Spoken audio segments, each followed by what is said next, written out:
वास्तव में यह नमूना अब से पहले दुनिया ने कभी देखा भी नहीं होगा। दुनिया को लगा था कि भारत अफगानिस्तान के बगराम में अकेला पड़ जाएगा। भारत के पास कोई दूसरा सहायतार्थ विकल्प नहीं बचेगा।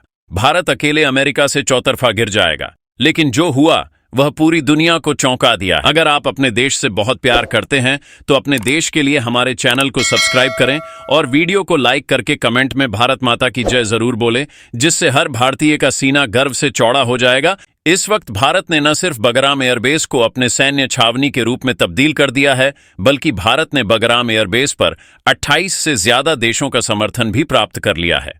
भारत की कूटनीतिक क्षमता की सबसे बड़ी मिसाल यहीं पेश हो रही है। अमेरिका को इस बात की कानों कान भनक नहीं लगी। भारत ने सिर्फ चंद दिनों के अंदर अंदर बगराम एयरबेस पर अपने 28 से ज्यादा देशों का समर्थन प्राप्त कर लिया, और यह समर्थन कोई सामान्य समर्थन नहीं था। दुनिया को सबसे बड़ा झटका तब लगा जब पता चला कि भारत के साथ 28 देशों के साथ ही साथ यहां पर रूस और साथ ही इजराइल का बहुत अहम समर्थन, और सबसे बड़ी बात, यहां पर जापान और ऑस्ट्रेलिया ने भारत को ऐसा समर्थन दिया है जो पूरी दुनिया में काबिले तारीफ भारत के लिए बन चुका है।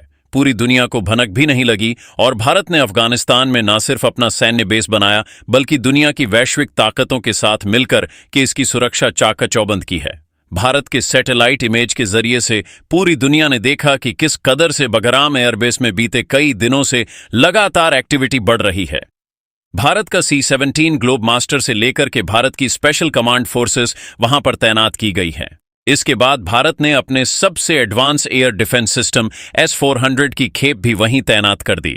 इसके बाद पूरी दुनिया ने देखा किस कदर से भारत ने अपने एयर डिफेंस सिस्टम के बाद अपने एयरफोर्स को भी वहां पर रवाना किया।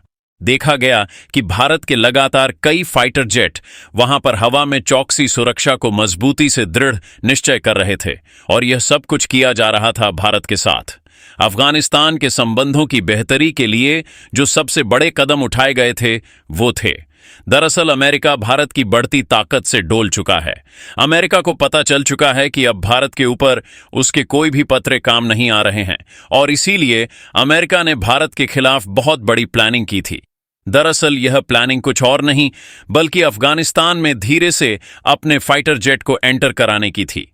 यह फाइटर जेट अमेरिका के F-35 थे, जिन्हें भारत ने पहले ही उनके प्लानिंग को नाकाम किया, लेकिन अमेरिका इससे भी बाज नहीं आया।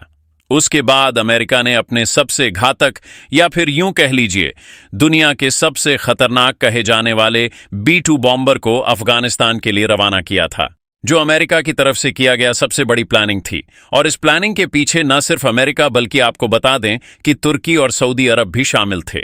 आपको बता दें कि हमारे अफगानिस्तान की जो सीमा है वह तुर्की और सऊदी अरब से भले ही ना लगती हो, लेकिन समुद्र के जरिए सऊदी अरब से तुर्की और अफगानिस्तान का रास्ता बेहद कम हो जाता है, और इस वजह से अमेरिका ने अपने B-2 बॉम्बर के लिए तुर्की से होते हुए सऊदी अरब के रास्ते और फिर अफगानिस्तान में प्रवेश करने की पूरी प्लानिंग की थी। ये प्लानिंग कुछ ऐसी थी कि अगर इसे एग्जीक्यूट किया जाता तो चीन के साथ अमेरिका के जो होने वाली डील है उस पर भी बहुत बड़ा इंपैक्ट पड़ता। सबसे बड़ा इंपैक्ट भारत पर इसका पड़ता, वह भी नकारात्मक, क्योंकि आपको बता दें कि अमेरिका इस पूरे के पूरे अपनी प्लानिंग के जरिए बगराम के 50% हिस्से पर कब्जे की तैयारी कर रहा था।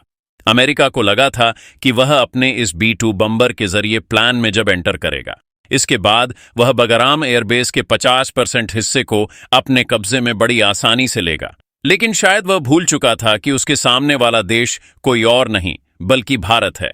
ये वह भारत है जो दुश्मन के सामने खड़े होने से पहले ही उसकी सबसे कमजोर नस को दबाकर रखता है, और इसी बार भारत ने भी कुछ ऐसा किया।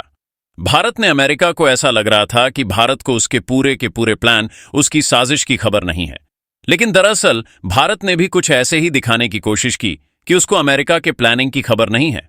लेकिन असल में भारत की खुफिया एजेंसियों ने अमेरिका की इस पूरी प्लानिंग को पहले ही डिकोड कर रखा था। अमेरिका के इस पूरे घटनाक्रम की पहले ही खबर लग चुकी थी भारत को, क्योंकि भारत ने इसको लेकर के अपनी सुरक्षा इंटेलिजेंस, अपने रडार सिस्टम और अपने सैटेलाइट सिस्टम को बहुत पहले से ही पूरे अफगानिस्तान से लेकर के ईरान और लाल सागर तक में अपडेट कर रखा था।